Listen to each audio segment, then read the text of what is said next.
Our first annual Fusion Day Fuse Talks. I'm very excited to introduce you to Marina Amorim. Marina is a math major from Brazil with minors in computer science and pre-engineering. She was a member of the swimming team here at Drury. Upon graduation, she plans to go to Italy to pursue a master's degree in computer science from Politecnico di Milano. And when she isn't doing homework, she likes to travel and surf, listen to music. Please welcome Marina.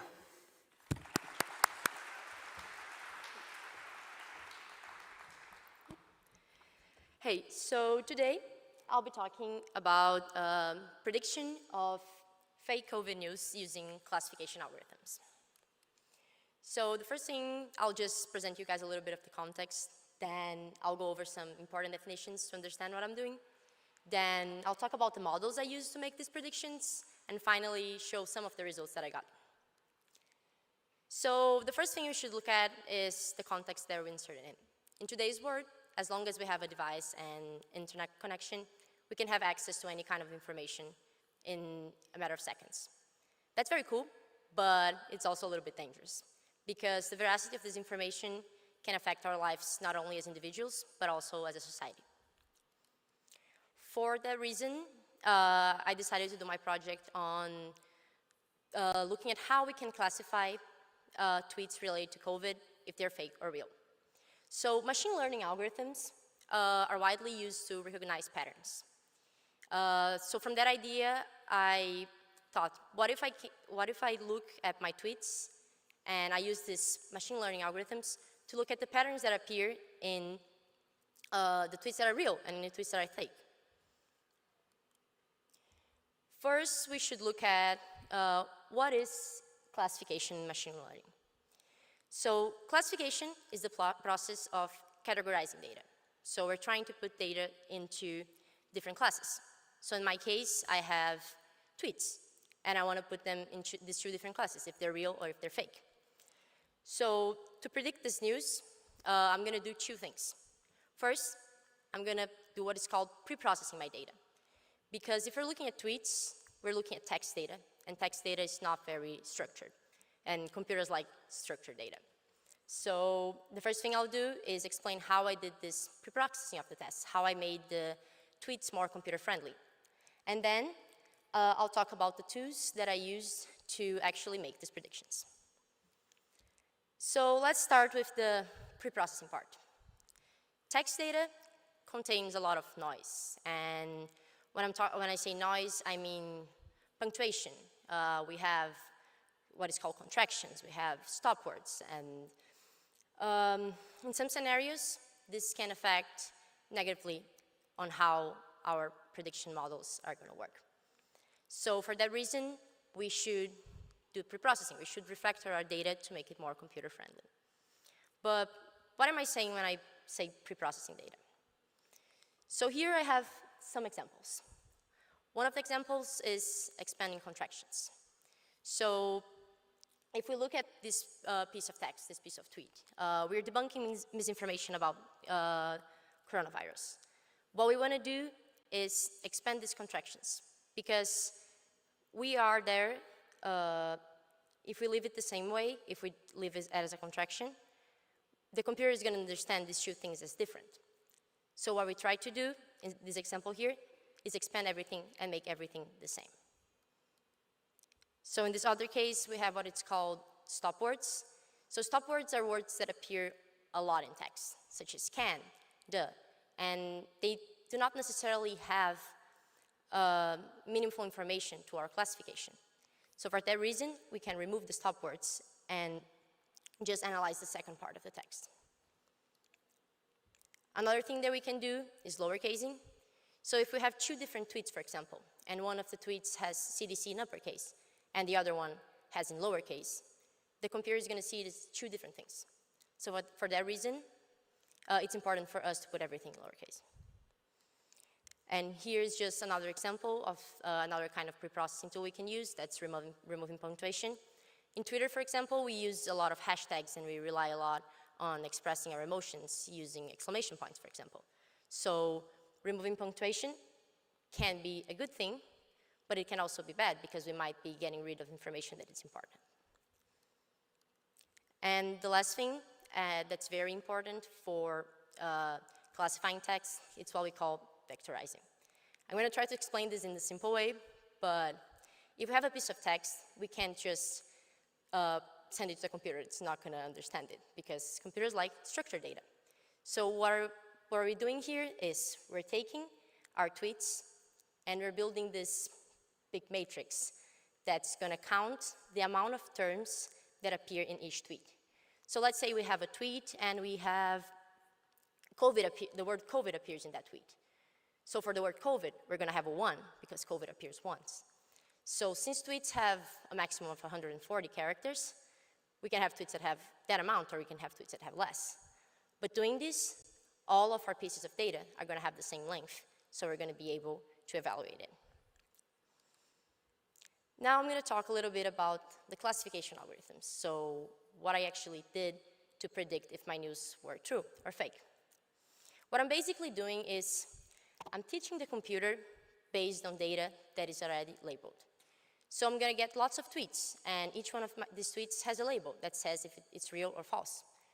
So I'm going to get a piece of this data, and I'm going to train the computer to understand the kinds of patterns and the kind of characteristics that appeared in a tweet that's real and the characteristics of a tweet that's fake. And after that, I will be able to use these models that I train to make predictions. But since my data has labels, I'm just going to get the first part of the tweets, make these predictions, and then compare to see if they were actually supposed to be true or false. And then I can actually get an accuracy score. And what I mean by accuracy score, I can compare the right predictions that I made and the ones that were not right. So here in this diagram, I can explain a little bit better what I'm doing. So my data set is a table with tweets and labels, as I said before. So what I'm going to do is I'm going to split it into what I call training data. That's the data that I'm going to be using to teach the computer. With this data, I'm going to train my model, and my model is going to be able to make a prediction. Another part of my data is going to be called the testing data. And this data I'm going to use to see if the models that I create work good. And then I can make predictions using that. But in the real world, we're not going to be looking at data that the computer has already seen. So for that reason, after building my models, I brought a whole new data set, so data that the computer hasn't seen already, a set of new tweets.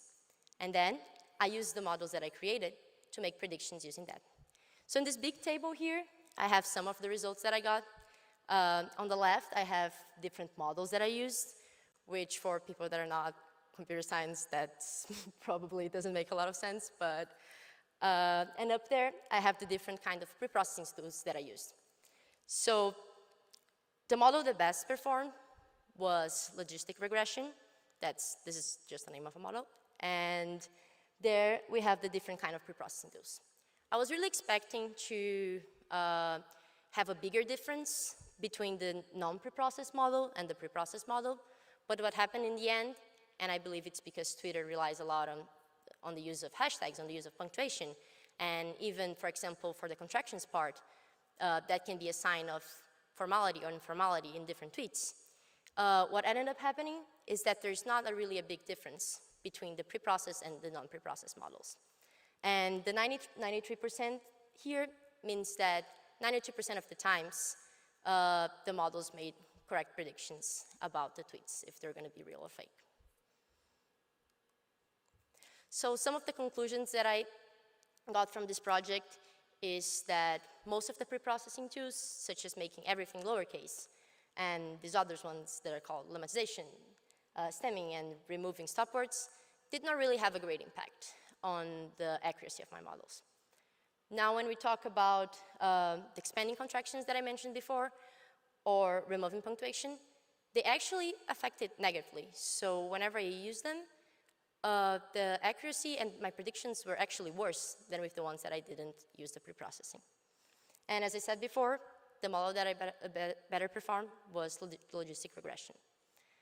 So this machine algorithm classification algorithms can be used to help prevent the spread of fake news.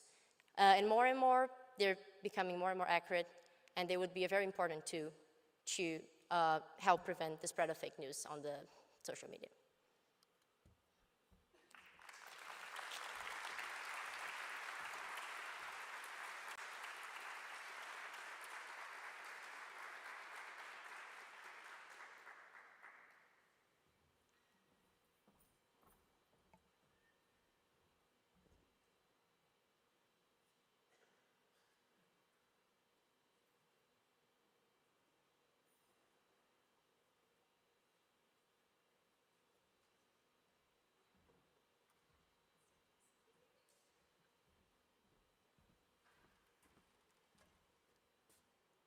All right, good afternoon.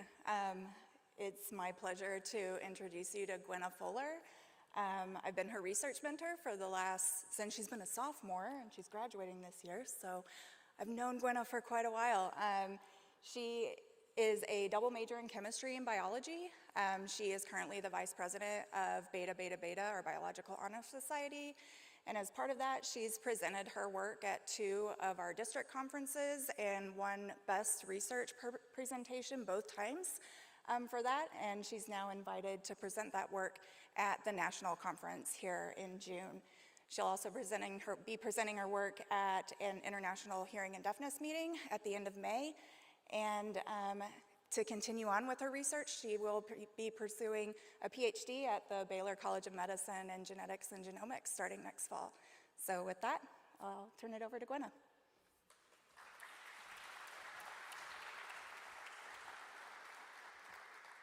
Hello, I'm Gwynna Fuller, and today I'll be telling you about the art of hearing and how the changing fates of cells guide the development of the inner ear.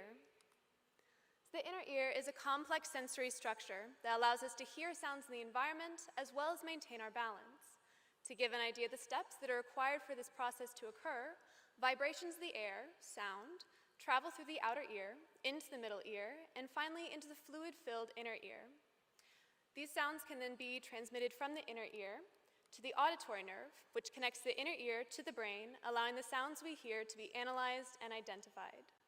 Now, as complex as this structure is, the development of the inner ear is an even more fascinating process. This is the early embryonic development of the ear, and as the embryo develops, the inner ear becomes more and more complex. But it starts from just a small hollow ball of cells that we call the otisis. In the Ely lab, we study this structure, and we use chickens to do so. Now, chickens may seem like an odd choice for a model organism, but they have readily accessible embryos, and their inner ears are structurally and functionally similar to ours. This is a profile view of a day 3 embryo under the microscope, and at this point, a lot of structures have started to form, like the eye, the nose, the wing bud, and the heart. But as I've mentioned, we're interested in that otisis structure. In particular, we're investigating how the inner ear becomes connected to the brain via formation of the auditory nerve. This connection is accomplished by a highly specialized type of neuron migration, a dance, quite literally, millions of years of evolution in the making. So newly born neurons that initially reside within the otisis are marked by the presence or expression of a protein called E-cadherin, which you can see in green. As these neurons form and migrate out, they will express a protein called islet-1, and this will allow them to move out and create that connection between the inner ear and the brain. Now, this process must be very carefully choreographed, and in Dr. Ely's lab, I study one potential conductor of this movement, a protein called guscoid.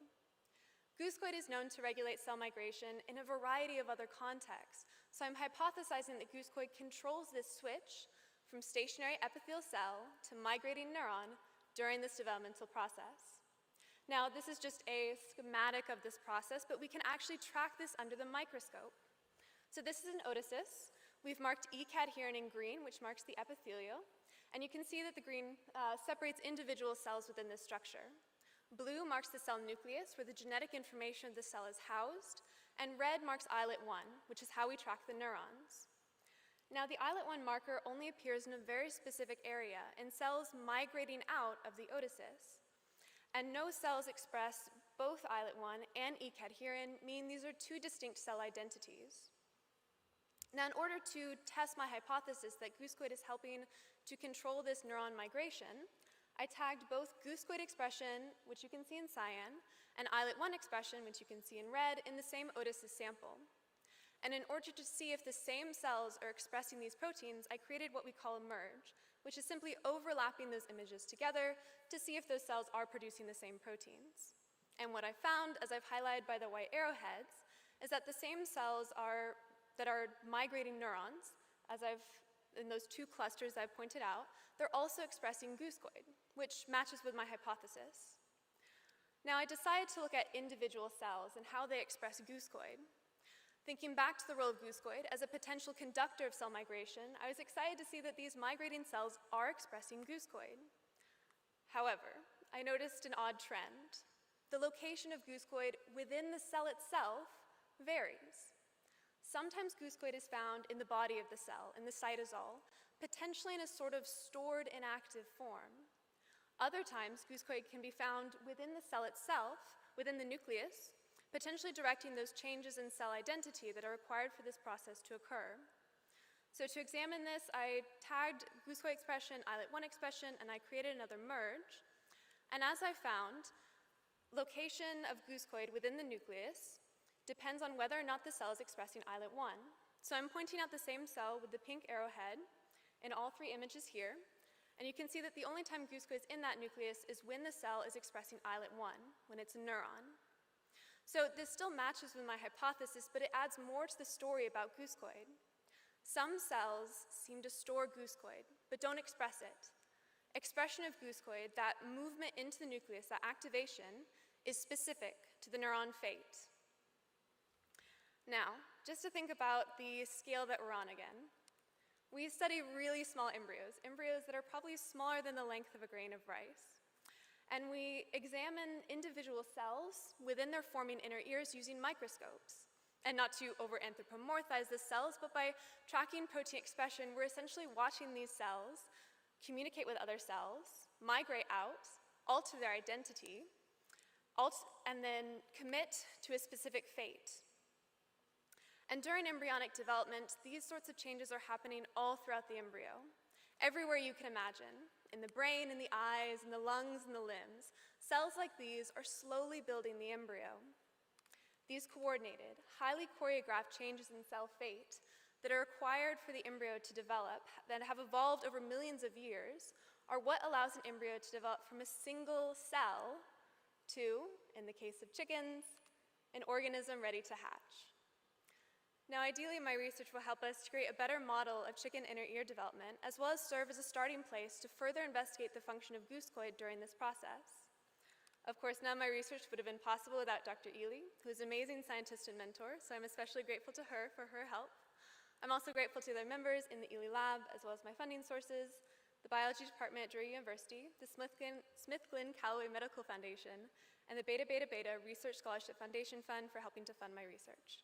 And of course, thank you all for coming to listen to me today.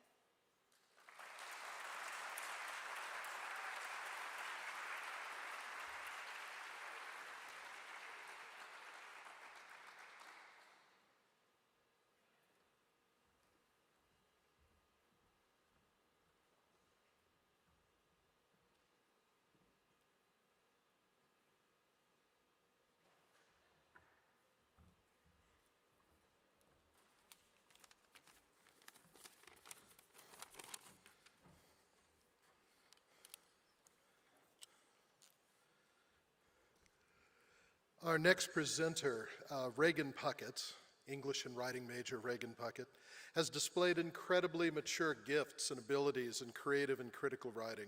She currently serves as president of our department's publications club and nearly century-old chapter of Sigma Tau Delta International Honor Society. She is the senior editor of Currents, and she has organized very successful drives for free little libraries in Midtown Springfield and Ozarks Food Harvest. She is also the recipient of the 2021 Chamber of Commerce Fellowship. Regan's remarkable talent in writing has also led to 16 publications in the last 2.5 years, as well as an International Bath Award and a first-place win in the New York City Midnight Fiction Contest. There were over 3,700 entrants in that contest. She has also been twice nominated for a Pushcart Prize. I feel like I'm going to be handing you tenure or something here. We just slip tenure in with the diploma on May 14th and call it good. Twice nominated for a Pushcart Prize. Last May, Regan's story, A Guide to Small Town Ghosts, was honored with a first-place win in Fractured Lit's annual fiction contest. Last fall, her story, Moonwatching, was included in the Best American Microfiction 2021. Given her tremendous success in fiction, it seemed like she might be reading us a short story today, but Regan has decided instead to talk to us about her scholarship in the neuroscience of narrative empathy. So without further ado, it is my great privilege to welcome to the podium Regan Puckett.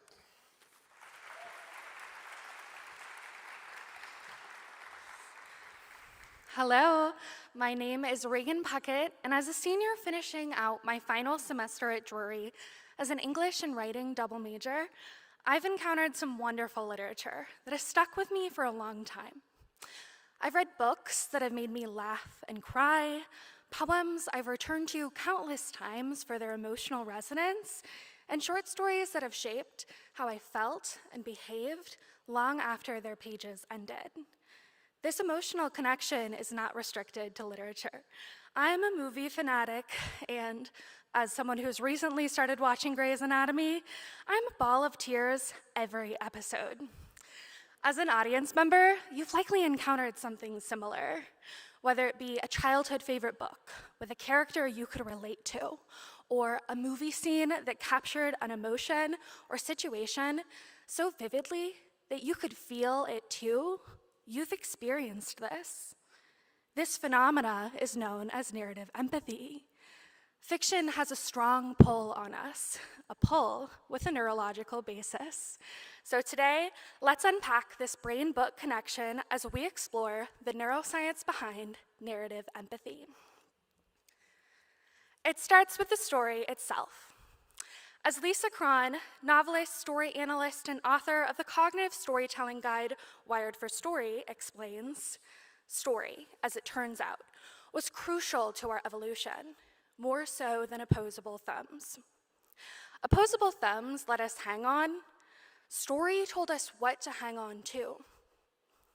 Each day, we encounter fictional narratives through books, television shows, and movies that connect with us emotionally. When a fictional character we love pursues a goal, we root for them. When they win, we cheer.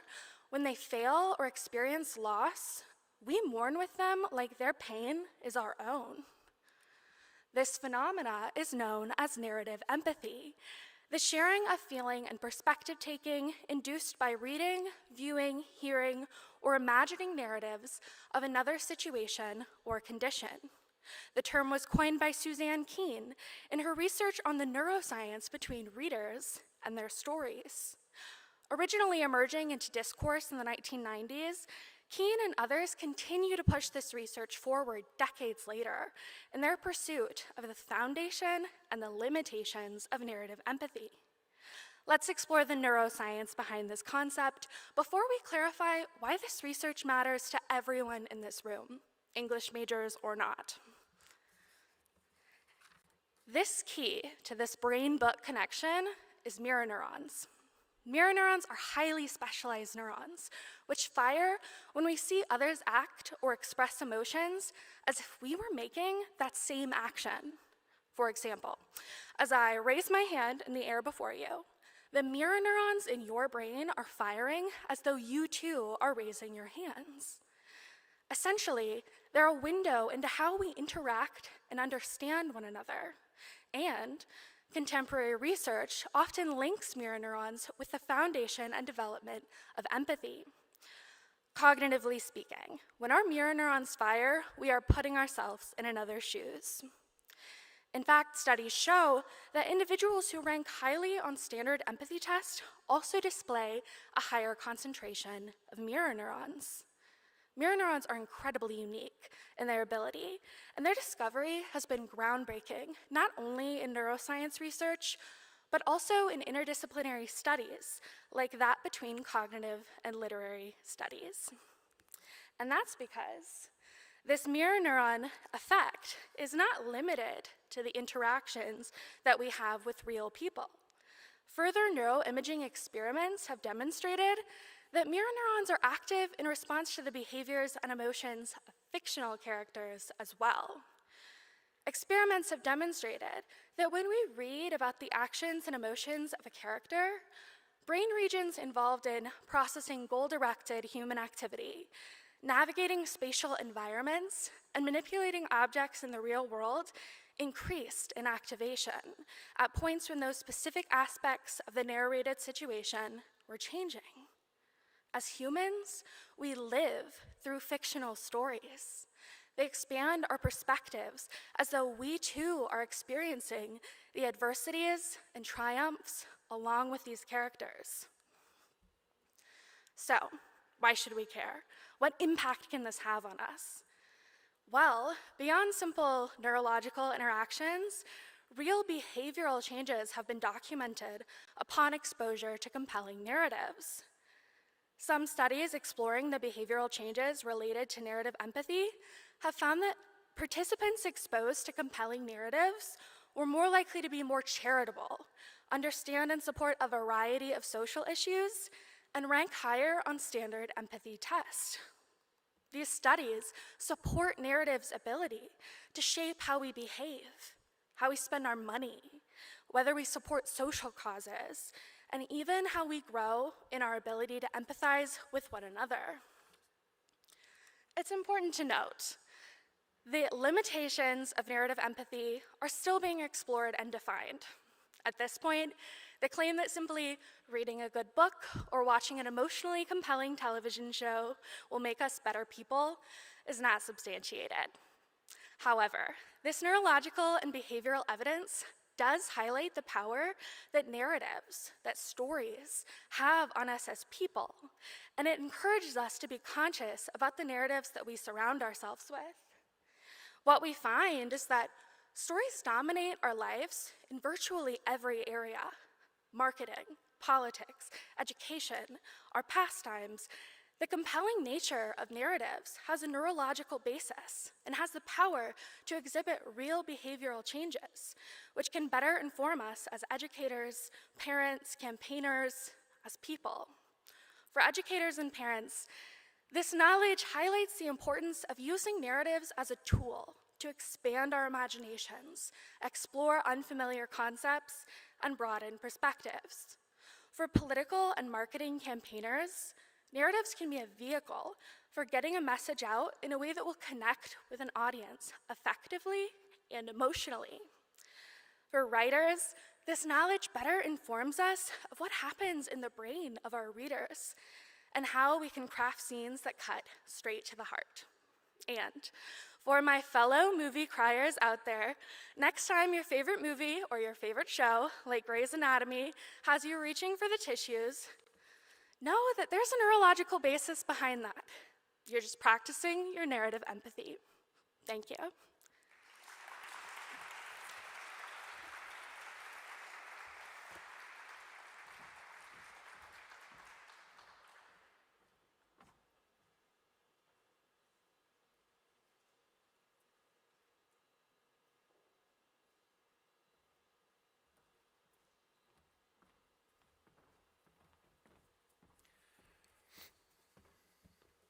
I'm Jonathan Groves, the Department Chair of Communication.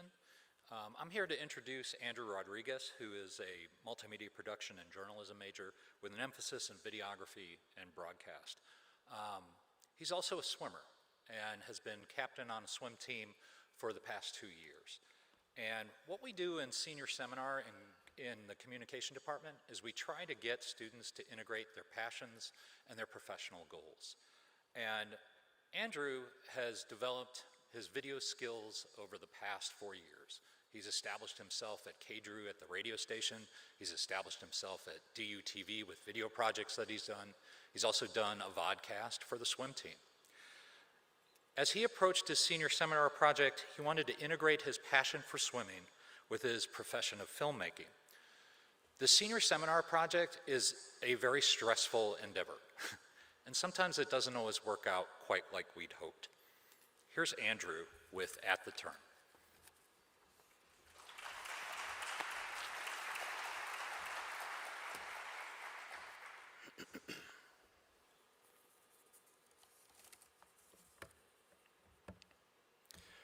My name is Andrew Rodriguez, and for the past 17 years of my life, I've been a competitive swimmer. I'm 22, by the way. For the past 4 years, I've been a competitive swimmer here at Drury and a multimedia production major. I came to Drury as a freshman, full of ambition to be a part of a championship team. I wanted to do my part to help my team, my new friends, to bring the gold home. And instead, my freshman debut was being a part of the worst NCAA scoring team in our program's history. 18th place. I remember listening to all those team names that were being read off above us. It felt like each name was another foot stomping me into the ground, but still I continued to swim, and I became a captain these last 2 years. And it was this past year during my senior seminar class that I decided I wanted to do something special. Having taken every video class Drury had to offer, I wanted to put everything I learned together and make my first short film for my senior capstone project. At the same time, I was thinking about my last year as a competitive swimmer, and I felt all these different emotions about it. So, full of ambition, I set out to combine my passions for filmmaking and swimming, and to tell the story of a swimmer going into his last race. Many retiring athletes enter a depressive stage asking, "What do I do now?" And I wanted my film to answer, "You're simply at the turn in your life. There's so much more life ahead of you." So I called up some former teammates and I asked, what were the most prolific emotions you had going into your last race? They gave me some incredible insight, and so with the help of my good friend Tristan Bowen as my main actor, I got all my own equipment together and I was ready to tell the story in my medium of filmmaking. We filmed over the course of 3 months, and there were certain times when I realized that some things weren't going to work out how I had expected. One night, Tristan and I were shooting a crucial story scene very late near the pool. There happened to be a wrestling tournament going on at the same time, so we had to wait for people to eventually stop walking past us, ruining the audio. And once that was finally finished, some guys decided to play basketball right next door, so I had to ask them to leave. At this point, we had wasted a good amount of time, and I just wanted to get the shot done before we got on our own way. But as we filmed, Tristan, who is not a practiced actor, was having trouble remembering some lines of some pretty terrible dialogue I had written. After many attempts and rearranging the shots, we finally said, "Good enough," and went back home to sleep it off. We spent so much time trying to get that scene right, but he came across as some sad kid rather than a retiring athlete, which meant my audience would not be able to really relate to him. This was when I realized that the vision I was striving for did not match what I was capable of. But I had to meet the deadline. I turned in the final cut with the story gutted, and I was crushed. Here I was, a senior, thinking I've still got so much more to learn.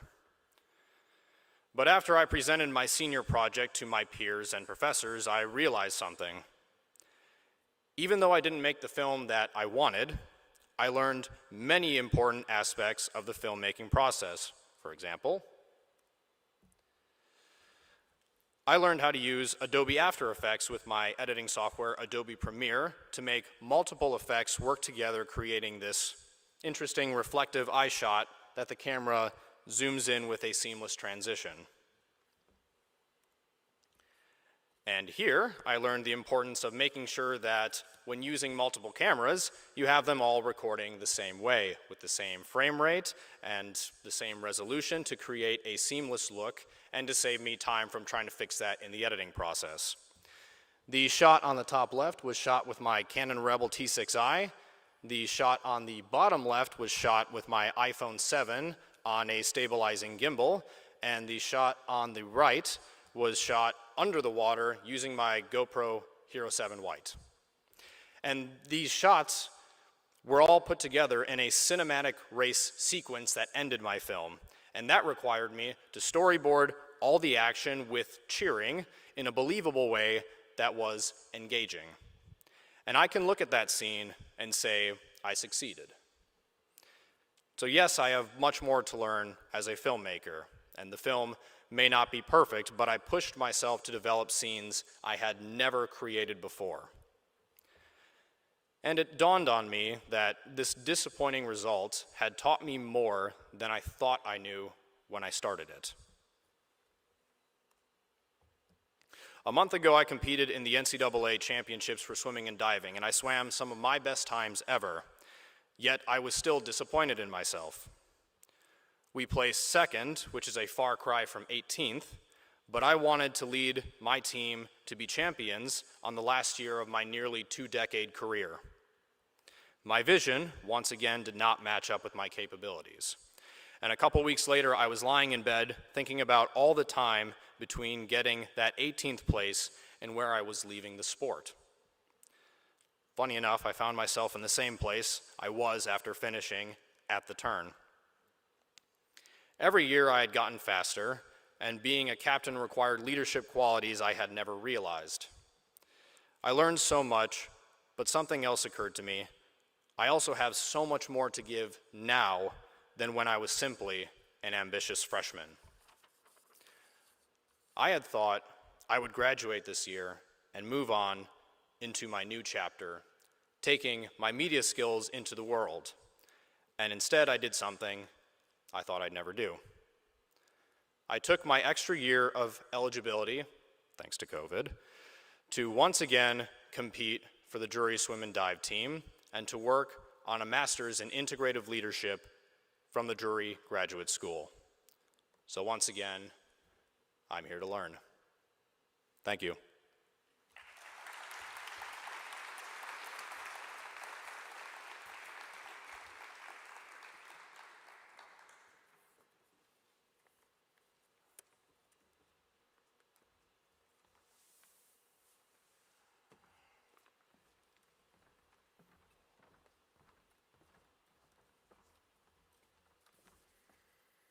I'm getting paid extra to introduce two students.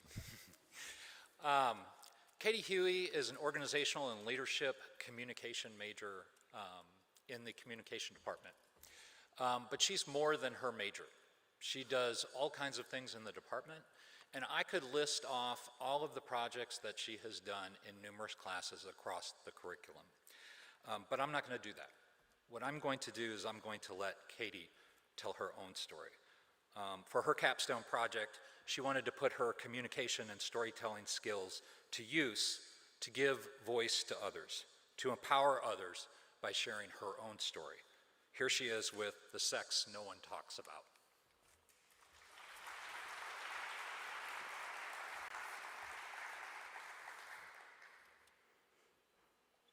I do want to give a disclaimer before I begin today. Throughout my talk, I talk about sexual assault, so if at any point that makes you uncomfortable or you feel the need to leave, please do so. You might be wondering why I'm not dressed up for my talk like some of my other presenters. I'm wearing a baggy shirt that hides my body and athletic shorts. But I chose this outfit because this is what I was wearing the night I was sexually assaulted. Growing up, I wasn't oblivious to sexual assault in the sense that I knew that it happened to people. I can't tell you the countless hours I spent on my living room couch watching Law & Order Special Victims Unit with my mother. I could tell you step by step how to file a police report and then the steps that are taken after. But I never thought that it would happen to me. It happened the summer before college. I was surrounded by people that I had known for years, people that I trusted. But that didn't matter. In my ignorance, I didn't even recognize what happened to me. I didn't realize that by me saying no, that should have been enough. That sex against my will is rape. It took me many months to process what happened. I was in my freshman year at jury, sitting in the commons. I had gone to lunch that day with a group of women from my sorority. We were all talking about past partners, and after I talked, the table fell silent. And I didn't know why, I didn't know what was happening, but we sat in silence for multiple moments. But after a while, one girl spoke up and she looked at me and she said to me, "Katie, you were raped." I sat in that plastic chair stunned. Many emotions were flowing through me. Confusion, anger, sadness. But I also felt guilty. I immediately started to blame myself. I blamed myself for drinking that night. I blamed myself for not fighting back. And I blamed myself that I didn't even recognize that it was sexual assault. I did not take that news well. So I did everything that I could to try and numb myself from that pain that that news had brought me. But no matter how hard I tried, I couldn't stop the nightmares. I couldn't stop the flashbacks. So I ended up taking a medical withdrawal from school my second semester. I spent 2 months in therapy where I would spend each day becoming just a little bit more empowered. And it wasn't until that I finally told my parents that I could feel myself really rounding a corner. If you would have told me when I was 18 that I would have shared my story, I would have stood in front of you shocked and speechless. And if you know me, you know I always have something to say. But now, at the age of 22, creating a podcast about being a survivor has given me more power than I ever could have imagined. I interviewed 4 brilliant women. Dr. Judy Norton, a professor here at Drury University, that showed me that you can be a strong and powerful woman no matter what. Alicia Garbish-Gates, the education coordinator at the Victim Center, who inspired me to keep learning and helping others. My therapist, Jen, who quite literally helped me become myself again. And finally, Julie Donlin, the CEO and president of MOXA, the Metropolitan Organization to Counter Sexual Assault, who reminded me that speaking up can save lives. Because of the opportunity that my communication senior seminar project gave me, I was able to grow so much more. I've been able to sit with myself and feel grateful that I'm surrounded by people who truly love and care about me enough to help me through one of the most difficult times in my life. And I can honestly say that if it was not for those people, I don't know where I would be today. I am not over what happened to me. I don't think a person can ever truly get over something that traumatic. But I have made peace with that situation. I can now be touched by someone and not feel like my body is on fire. I can talk about sex and not feel as though I'm going to vomit. Yeah, there are days still when I found myself thinking back to that night. But I've learned that that night was not my fault, that I did nothing wrong. And with support from my therapist, a lot of support from my therapist, and the love from my friends and family, the bad days don't come as much. This is how I was dressed that night, in an outfit that hides the true shape of my body, an outfit that reminds me of the way he touched me.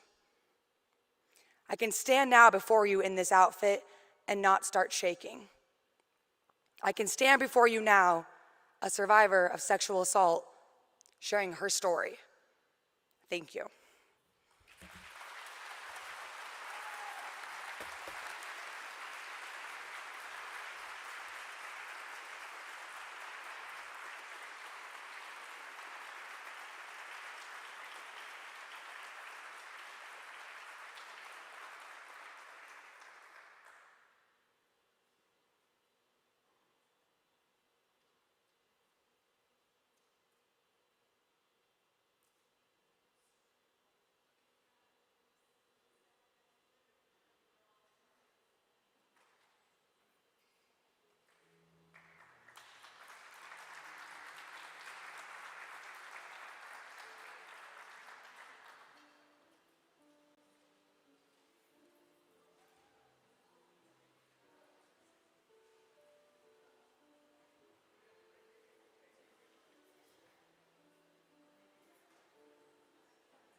where do you,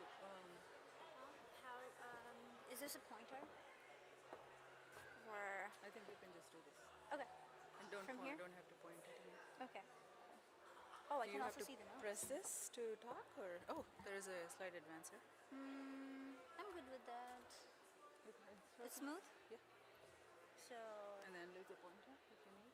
okay, But don't use, just do the slide advancer. okay. And then do, Want to check? I think should be good. No? stop.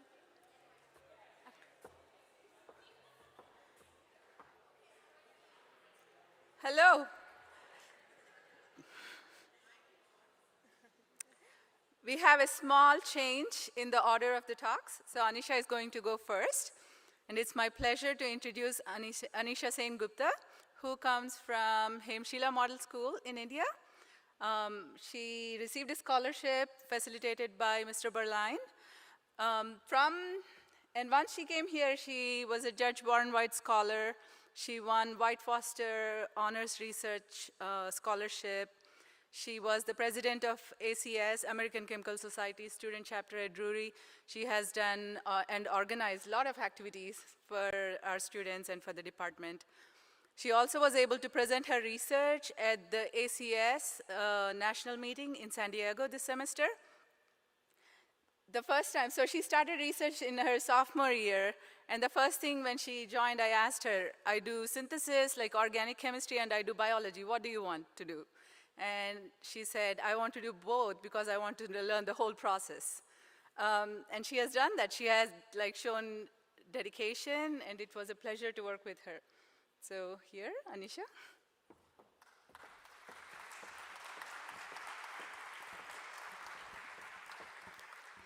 Thank you, Dr. Manpari, for that wonderful introduction.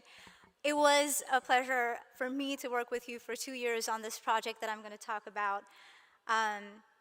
So the project is synthesis of heteroaromatic analogues of curcumin. I know, it's a super complicated title, and I will try my best to make you understand probably all parts of it. So starting from a more relatable note, I think it's too frequent that we have heard or felt the pain of losing someone to cancer. Unfortunately, cancer is the second leading cause of death in the United States after cardiac diseases, and it constitutes 13% of all the deaths all over the world. Yes, science has made progress.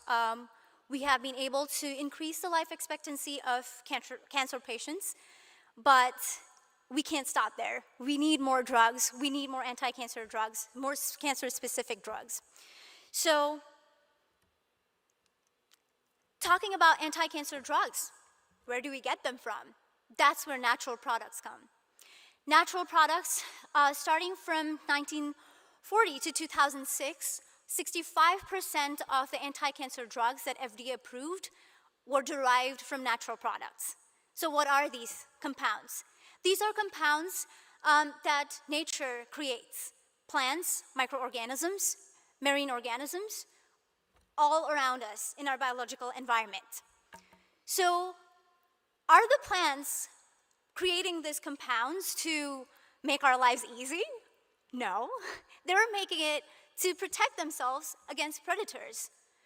So for us in research, when we find a biologically active molecule, what do we do next?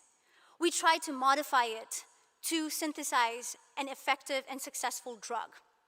And that whole process of modifying the natural product that we find into an effective drug is an extremely tedious process, which might take from between, say, 10 to 15 years. So in our project, the natural product that I work and try to modify with, is curcumin. And guess where curcumin comes from? Our very common turmeric plant, which is scientifically known as Curcuma longa, which we use as spice almost every day in our food. And so this structure, as you can see, it's the curcumin molecule. and it's derived from the turmeric plant, and it's known to have anti-cancer properties. So why don't we use it already? It's anti-cancer, like, wow. But the problem is, when we consume it, the OH group, which is here, as soon as it enters our body, it attaches a sugar molecule in our body that makes it super water soluble. And that's what is excreted immediately as we consume turmeric. So it doesn't stay in our body long enough to have the anti-cancer impact that we want it to have. So our project have been trying to deal with that problem. Research has shown that the parts of the molecule that are highlighted in blue, green, and pink are essential for the molecule to be biologically active. So we need to retain those parts. So what we try to do is that in the symmetrical molecule, retain the parts that are essential, and then modify the other half and introduce heteroaromatic rings, which is introduce other parts that are chemically and physically similar in property, but does not have this OH group, which creates the whole solubility problem. Thus, in simple terms, my hypothesis of the project is modifying the curcumin molecule in a way that it will retain its anti-cancer properties, yet it will stay in the body long enough to have the anti-cancer impact. This is just a synthesis plan, basically what I follow. I'm not going to go into details, but it shows that which reactions that I set up every day and the plan that I follow for synthesizing 6 different modifications of the molecule that I came up with. And after we synthesize these compounds, we test them on colon cancer cells. And then we treat them with this orange color MTT reagent. So if the cells are alive, the cells metabolize this orange color reagent into purple pharmacin crystals. So here is a picture of basically cells treated with the compounds we synthesized in lab, curcumin and DMSO. So if you see that this whole cell row is extremely purple, which was treated with a compound that is known not to kill cells at all, which means that all these cells are alive. And then this row shows the cells which were treated with curcumin, which is known to kill cells, thus producing absolutely colorless row, which means all the cells in that row are dead. The other rows show slightly purplish color, which were treated with the compounds we synthesized in lab, which means that they kill not all of the cells, but some of the cells, unlike curcumin. So more assays need to be done, more tests need to be done to confirm the results further and know more about the compounds. So that was the scientific part of it. Talking a little bit about my journey during this research, I remember shadowing Dr. Manpati's students in my sophomore year, where I was super intimidated. I entered the lab, and they were doing all sorts of things, a lot of information, but I wanted to do it all. So the only thing I had to do is show interest and just be there and be consistent. And fast forward to my senior year, I used these instruments to analyze my data, purify my products, and purify and extract, and using these instruments like every other day. So this is like a little snapshot of how different parts of my lab looks like, with either recrystallizing, trying to analyze the data, creating the crystals, synthesizing the crystals, and setting up reactions. And this is the biological side of it, where we treat cells, culture cells, and do all the assays. So talking about my journey, I think the 2 biggest things that I have acquired are independence and confidence, which are a huge gain for me in my journey when I'm moving on to grad school, and in the whole process of me turning into an independent research scientist. So lastly, but not least, of course, I would love to thank Dr. Madhuri Manpati, my research advisor, who has been there with me since day 1 till now. And my lab mates who have been also working with me on this project, and chemistry department, Drew University, who are filled with enthusiastic and encouraging people. And I'm super excited for my journey onwards, attending Texas A&M for chemistry PhD starting this fall 2022. Thank you so much for being here.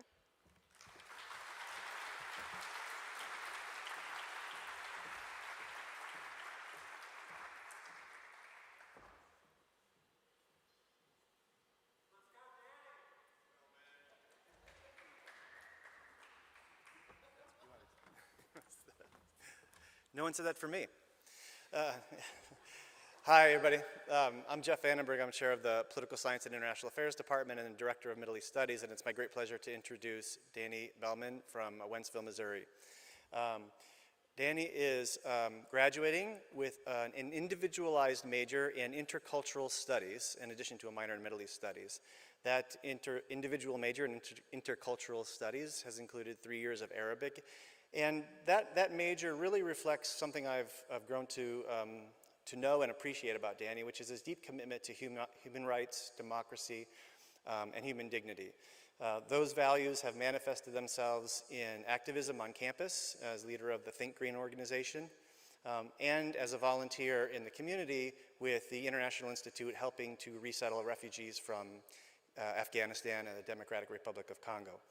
After graduation, Danny's going to continue that work in Germany. He's going to work for an NGO in Germany that is also a refugee resettlement agency. I think you'll see that this project is also an impressive reflection of those same values. So help me welcome Danny Behlmann.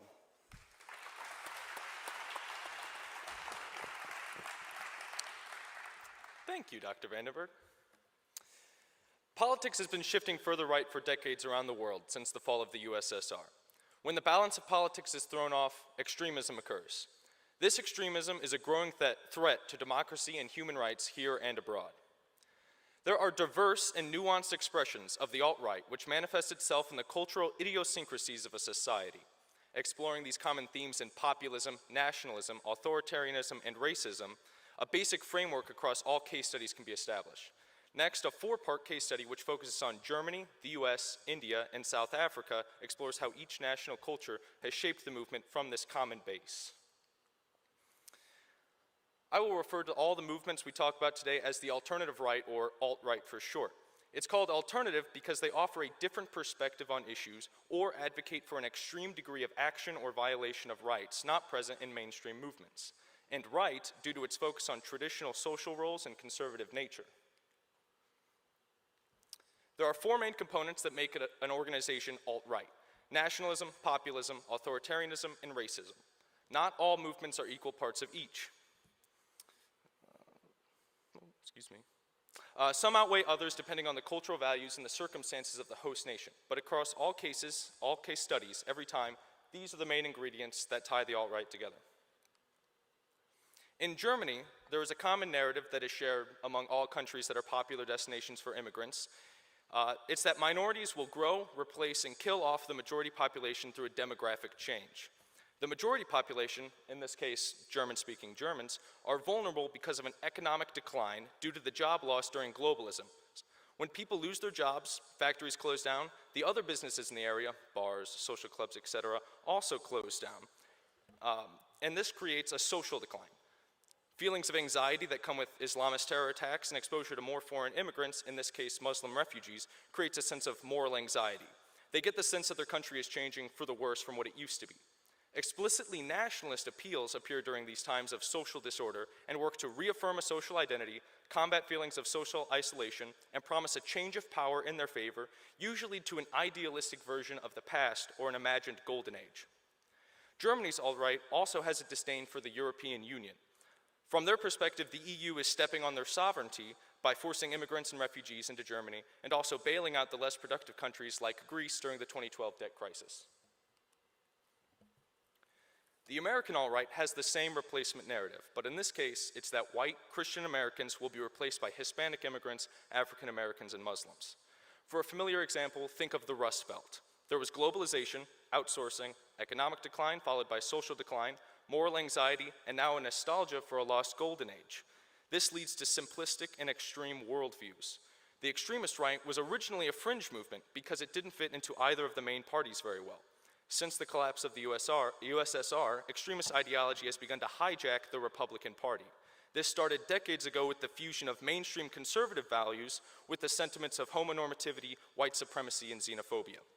The war on terror, the '08 recession, the election of Obama, and increasing Hispanic immigration has brought Republicans and the alt-right into the similar ideological camp, primarily through the Tea Party movement. It was the rise of Donald Trump that truly catalyzed this process. He is accused of tearing down the guardrails of civil politics, undermining the core of democracy by attacking election results, and inciting deeper polarization, which has brought Republicans further to the extreme right. He did this through focusing on culture war issues that aligned with both the alt-right and conservatives on subjects such as immigration, with explicitly nationalist and populist appeals. But Trump cannot be called a fascist. The decline of American democracy did not start and will not end with Trump. South Africa is one of the most unequal countries in the world. Black South Africans continue to face rampant generational poverty since the fall of apartheid, mostly due to lack of economic reform, the after effects of colonialism, and ineffective government. It is the poor, less educated, unemployed Black South Africans which see other African migrants as competitors in a country with a 40% unemployment rate.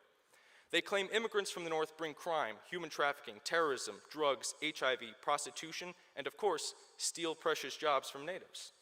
This has inspired dozens of riots over the past 2 decades. Immigrants are attacked, robbed, set afire, or murdered simply for having jobs over natives. From this, the South Africa First Party has emerged for the purpose of driving out all foreigners. The rampant poverty threatens the dominance of the African National Congress, the party of Nelson Mandela, for the first time since it came to power in 1994 by factional parties. Instead of targeting the tiny white majority which still holds much of the wealth and power of the nation, they continue to attack the easy-to-identify foreigners, similar to Trump and Americans, where demand for change targets minorities rather than those actually in power. The majority population of India is Hindu, and the alt-right exists among them through Hindu nationalism called Hindutva. Hindu nationalists believe in a golden age before the Muslim, Mughal, and Christian British invaders subjugated them. Hindutva is a rejection of India for a Hindu state. They believe in an artificial monolith of religion, ethnicity, culture, language, and homeland, and in a social order defined by the Hindu caste system, which puts Brahmin Hindus at the top and minorities outside of the system. Supporters use a victim mindset to justify organized lynchings and forced evictions of Muslims and Christians.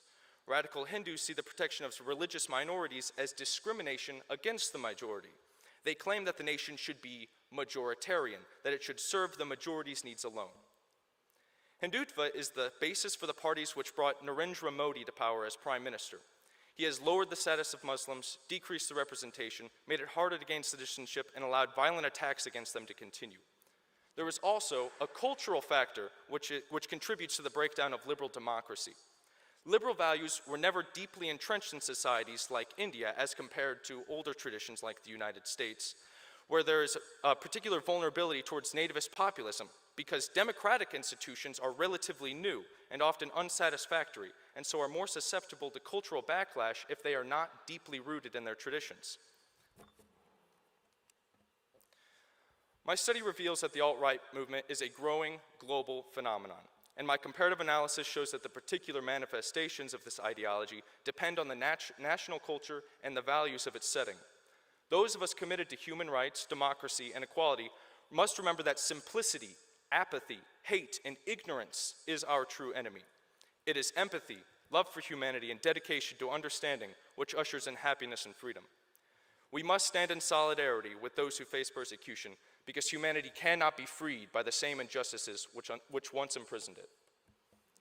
Thank you for coming to my Fuse Talk.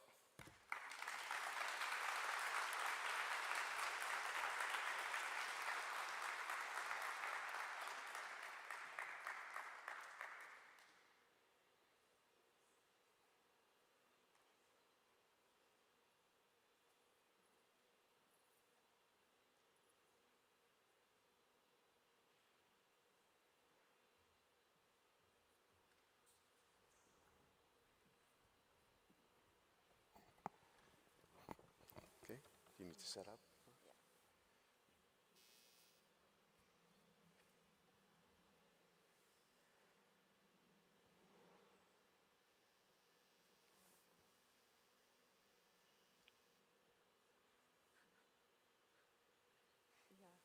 And what do I press?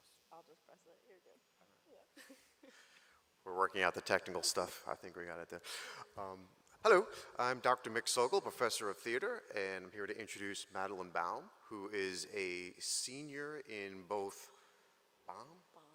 4 years, I'm mispronouncing her name, there you go. And she's a senior in both theater and arts administration, and majoring in both of them. And she has to do a senior project for theater, and she came to me and said she wanted to do something that involved both majors. I said, okay, what do you have in mind? And so she wanted to do a showcase, which is something many of the theater students do, but she didn't just want to perform in it. She was also going to organize it, find a bunch of performers, direct them all, advertise it, organize it, create a auction for a charity to make money for a local charity, and all as part of the same project. And I'm thinking that sounds like a lot of projects, or one really ambitious one, but you know, as we should encourage the students who want to do more, we say, yeah, that sounds great. How can I help? What do we have to do? And sure enough, she put together this whole project and raised money for a local charity, which I'm sure she'll tell you all about. And of course, this is the entertainment part of the day here, because there was songs and dance, and Madelyn and Carter, who's also graduating, are going to perform a song that they performed in the show, and then Madelyn's going to talk about the project and whatnot. So thank you very much.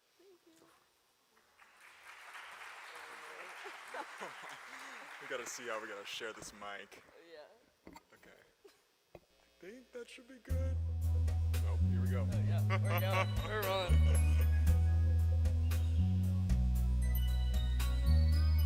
We both know why we're here. I see it in your eyes. I guess it calms my fear to know it's not a surprise. I thought one look at you, looking like a dream come true, would leave me speechless like you always do. But now we're wide awake. We've got some plans to make. Let's take some action, baby. So baby, give me your hand. I've got some dreams to make true. I've got the future all planned. It's time to get serious. Time to get serious with you. I never thought that Honey, I'm not finished. Oh, sorry. Since I was 2 or 3, my life was planned out neat. I'd get my law degree, and then win my Senate seat. A big White House back east, all the amenities. 3 kids at least, just like the Kennedys. Here's where our lives begin. Just where do you fit in? Fit me in. I'll break it down now, baby. So baby, give me your hand. Here's my hand, here's my hand. I've got some dreams to make true. We both got dreams to make true. I know that you'll understand. Oh yes, I understand. It's time to get serious. Time to get serious. With the serious. Gotta wake up and take our journey. Serious. Tell me that's future attorney. You want the moon and sky, so take it, don't be shy. Baby, that's why you and I should break up. Oh, baby, I'll give you my hand. Wait, what? You're breaking up with me? I thought you were proposing. Oh, if I'm gonna be a senator when I'm 30, I'm gonna need somebody serious. Less of a Marilyn, more of a Jackie. Serious. Somebody classy and not too tacky. What? Okay, that came out wrong. Baby, let's both be strong. I mean, we've known all along. Just shut up. What does that mean? I'm not a Jackie. I'm not serious, but I'm seriously in love with you. Baby, my future's all planned. I've got some dreams to make true. I thought that you'd understand. It's time to get serious. Time to get serious.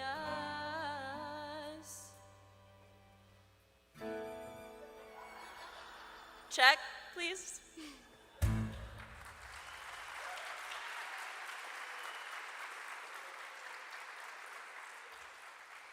Thank you guys so much. Thank you, Dr. Sokol, for that awesome introduction, and thank you guys for being a fantastic audience, and thanks, Carter, for coming out today.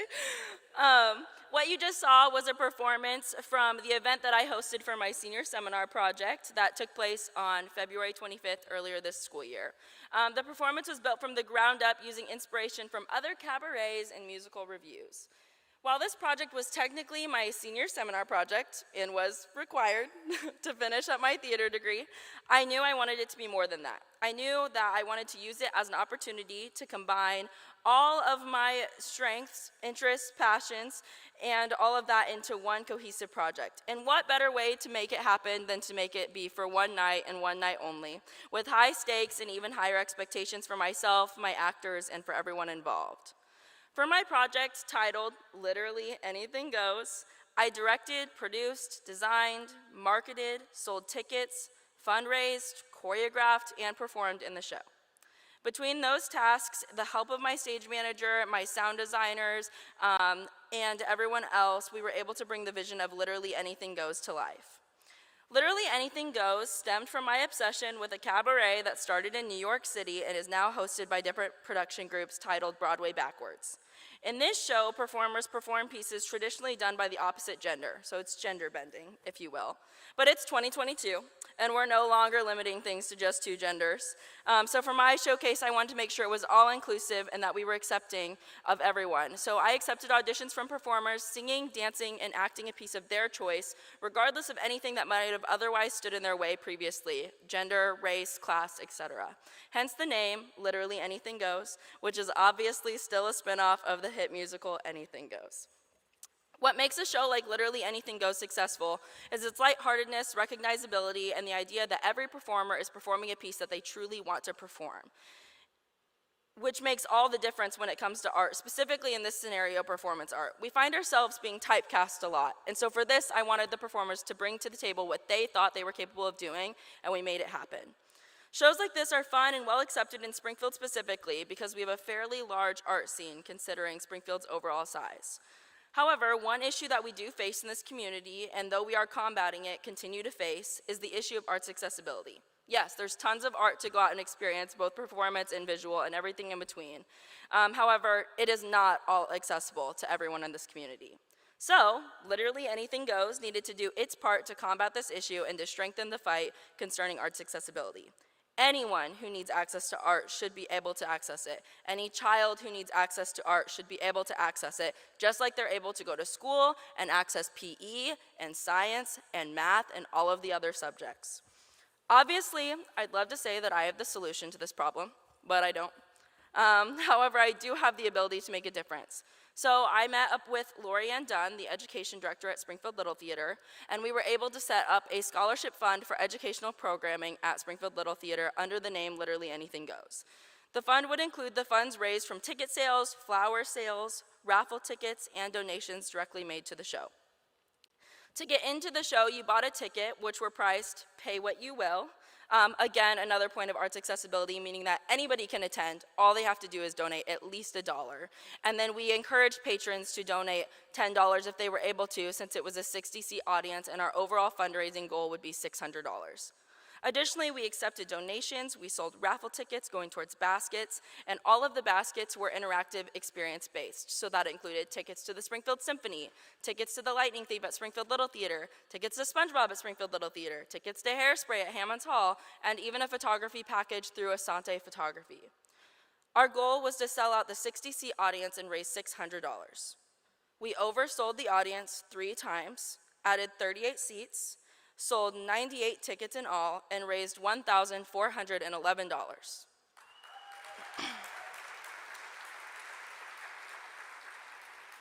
Now, that number includes donations and raffle purchases too. Those donations came from as far as California and ranged from $1 to $200 each cent making a huge difference. Because of the funds donated to Literally Anything Goes Scholarship Fund at the Springfield Little Theater, where I grew up doing theater, where I grew up getting my access to the arts and my interest in what I would additionally pursue, several students have already been awarded scholarships and will now attend summer programming there for limited to no cost. The number of students receiving funds is still steadily increasing, and scholarships are being approved every day. From this experience, I feel I proved what I already felt to be true, and that is that although you can't change or cure things, you can absolutely impact them and leave people changed for the better. Thank you.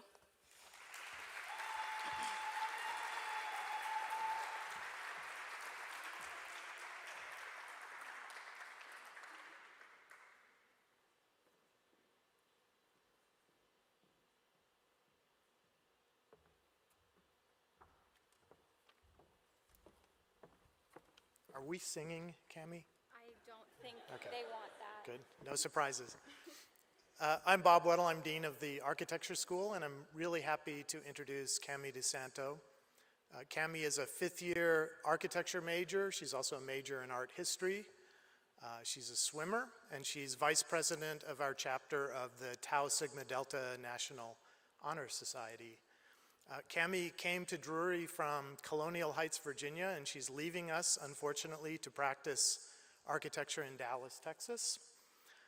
And she's going to be talking to you about a project that derives from her thesis project. The thesis experience for fifth-year students is special here.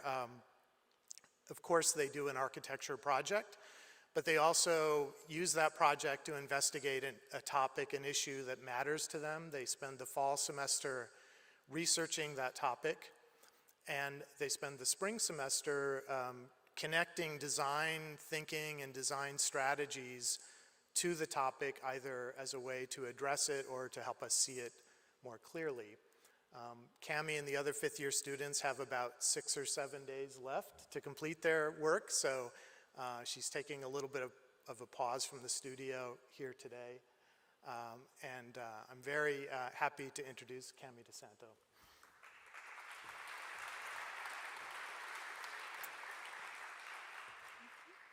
So hello, my name is Cami Santo, and today I'll be presenting my master's thesis research project, which was entitled Gentrification to Regeneration, a More Resilient Future in North Charleston, South Carolina. So with this, I really intended to look at the disproportionate effects of climate change on low-income and minority communities, specifically along the southeast coast, where sea levels are rapidly rising. Looking at current research trends, it is undeniable that the climate is changing. However, its complexities are often forgotten with its intersections with the social, economic, and cultural spheres of life. Minority and low-income communities are typically the most vulnerable to both the direct effects of climate change in addition to the indirect effects that happen in the form of developments in response to the shifting climate. This is widely due to a lack of mobility, lack of resources, and really just an overall lack of representation in the decision making. Projects that are often intended as renewal projects are resulting in displacement that happens due to a form of climate gentrification, which essentially is establishing climate change as the newest gentrifying force and outpricing vulnerable residents from newly revived and green labeled areas that they have likely called home for generations. This also happens in the form of the cost burden mechanism, in which the cost of maintaining their properties in flood-prone areas becomes too great to bear and results in their displacement as well. So these developments that have only really addressed the environmental conditions of an area have often overwritten the existing identity by failing to really recognize the importance of the current socio-cultural conditions. And often the displacement that happens due to this results in a loss of sense of place and a loss of culture in an area. So in order to combat this and allow these disadvantaged populations to really assert their agency, conditions must be improved upon in a way that is considerate while preserving that sense of place. And it is hoped that through design, the existing community can be strengthened against both direct and indirect effects of climate change, giving residents a stake in the future of the area. And then through all of this, I'd just like to state that the objective here is not to prevent change, but really rather encourage it to happen in a way that is equitable and more sensitive to the identity and the history of the area. So looking at the specific site that I chose to locate my architectural solution in North Charleston, South Carolina, I selected the Union Heights neighborhood. This is a predominantly African-American neighborhood with a high vulnerability rating on the CDC's Social Vulnerability Index. It is also an area that deals with extreme flooding due to its lack of infrastructure, and it sits right on the edge of a wave of new development that is slowly moving up the peninsula. This neighborhood consists of a large percentage of the Gullah Geechee culture that exists around the South Carolina region and surrounding islands. And this includes both existing residents who have inhabited this area since the end of the Civil War, and then also newly displaced members from the coastal islands that are moving into the area due to the climate gentrification happening there.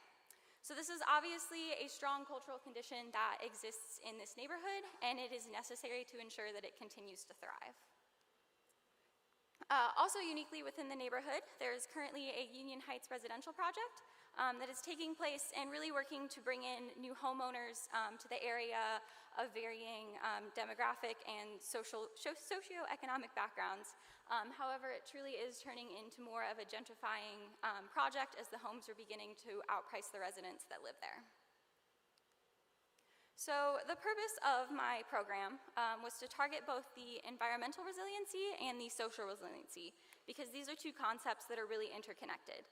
An important aspect of recovery from climate-related events lies in the community members' ability to work together and overcome obstacles with efficiency. And so the three major programmatic elements of my project were, firstly, the reclamation of culture. As the way that the culture of the Gullah Geechee peoples is preserved in Charleston, it is highly inaccessible to them, typically existing in the tourist areas. And so my program consists of creating community spaces that specifically lend themselves to the cultural expressions of the neighborhood, allowing current residents to feel as if they have a connection and an ownership of the space. These activities include events of music, cuisine, which typically take place in the form of cookouts or fish fries, storytelling, and crafting. The second aspect of my program is the engagement of new residents brought in by the residential project and other market forces in the area. This is really hoped to establish an informal form of education and communication that encourages a dialogue and a fostered sense of community between all of the residents. And then thirdly, relief in times of flood, both in the physical form of raised interior areas for residents whose homes may be flooded to seek refuge. And then this relief also is meant to work in a non-tangible sense to support, or through the support networks that are hoped to be formed through the more social aspects of the program, like the engagement, thus creating a fostered sense of community and, once again, attachment to place for all residents. So in order to ensure the success of this project, I went for an integrated approach, placing several of these centers throughout the neighborhood rather than just one central building. And this ensures the accessibility by all members of the neighborhood, no matter their location. And I also opted to locate each of the sites next to an existing church to expand on the existing nodes of community in the neighborhood and really establish a sense of recognizability being next to these known neighborhood centers. And then with these sites, I've broken them up into two typologies, with 3 of the sites located on larger lots and 3 on smaller. And then the smaller sites will host the more intimate activities of storytelling and crafting, while the larger sites will host the larger, more active activities of cuisine and music.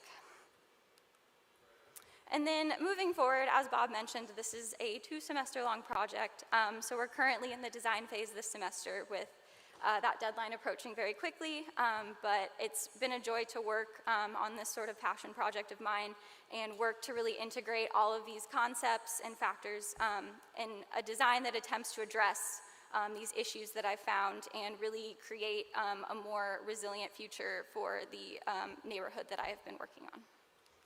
Thank you.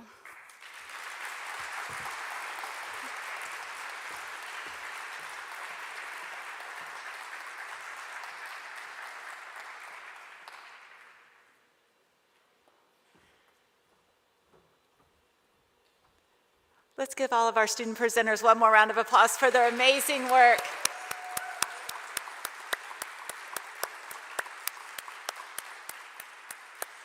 Thank you for attending the Fuse Talk session, and I want to invite all of you back at 7 o'clock tonight to hear a really profound talk by Byron Pitts.